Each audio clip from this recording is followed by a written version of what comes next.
नमस्कार, मैं हूं डॉक्टर जिज्ञासा भारत होम्योपैथी से। आज इस वीडियो में हम बात करेंगे पार्किंसंस डिजीज़ के होने वाले 5 मेन सिम्टम्स के बारे में।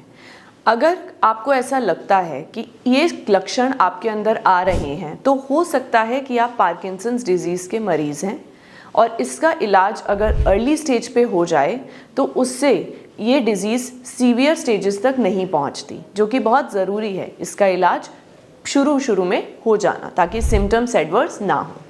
तो सबसे पहला सिम्टम जो अक्सर पार्किंसन के मरीज को होता है वो है ट्रेमर्स का आना, यानी कि ट्रेम्बलिंग होना हाथों में, पैरों में या फिर गर्दन का इस तरीके से ट्रेमर्स की वजह से बार बार अपना इनवॉलेंट्री मूवमेंट होना। ये होते हैं सबसे पहला और सबसे कॉमन सिम्टम जो देखने को मिलता है। दूसरा सिम्टम है ब्रैडीकाइनेशिया, यानी कि चलते वक्त मूवमेंट स्लो हो जाना।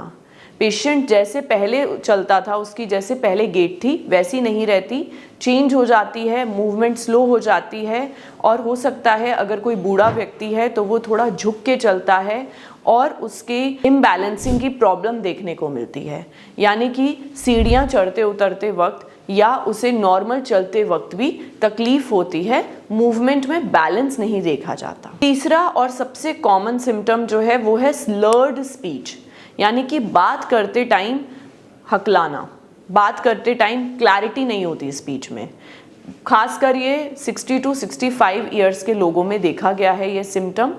और उसके साथ साथ अगर पेशेंट को बहुत ज़्यादा नींद आ रही है या बहुत कम नींद आ रही है तो वो भी एक पार्किंसंस डिजीज़ का मेजर सिम्टम है। यदि मैं बात करूं चौथे सिम्टम की तो वो होता है डिप्रेशन, मेंटल फटीग, या हम ये कह सकते हैं कि पेशेंट बहुत ज़्यादा टाइम तक लो मूड में ही रहता है। उसके डोपामाइन कम होने की वजह से, ब्लड में हैप्पी हार्मोन कम होने की वजह से लाइफ में एक कहते हैं कि एक लाइफस्टाइल को खुशी से जीने की इच्छा नहीं रहती। तो ये एक चौथा सिम्टम हो गया।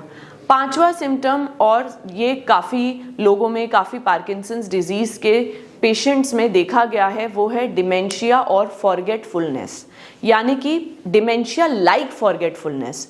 मतलब डिमेंशिया एक अलग प्रॉब्लम है लेकिन उसके जैसा भूलना, चीज़ों को भूल जाना, रास्ते भूल जाना, लोगों के नाम भूल जाना, इस तरीके का अगर सिम्टम है तो आप पार्किंसन के पेशेंट हो सकते हैं, या आपके कहीं जानकार में इस तरीके के लक्षण आते हैं तो तुरंत इसका इलाज करवाइए। मेडिकेशंस, लाइफस्टाइल मैनेजमेंट और डाइट के थ्रू पार्किंसन को ईजिली मैनेज किया जा सकता है ताकि सीवियर स्टेजेस पर ये ना पहुंचे और किसी भी मेडिसिन पे लंबे टाइम तक डिपेंडेंसी ना हो जाए। मैं आशा करती हूँ आपको पार्किंसन के 5 सिम्टम्स जो मेजरली होते हैं वो क्लियर हो गए हों।